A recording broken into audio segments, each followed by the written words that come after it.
காஞ்சிருக்கு, கடுகு கருவேப்பிலை போட்டு தாளிச்சுக்கலாம். இப்போ உப்பு மஞ்சள் போட்டு ஒரே ஒரு வாழைக்காயை வேக வச்சு எடுத்து வச்சுருக்கிறேன். இப்போ இந்த வாழைக்காயை இதில் போட்டுடலாம்.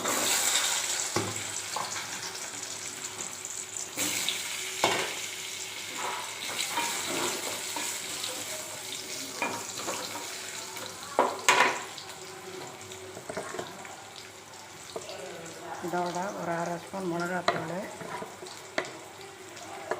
போட்டுக்கலாம். கொஞ்சம் பெருங்காயத்தூள் போட்டுக்கலாம்.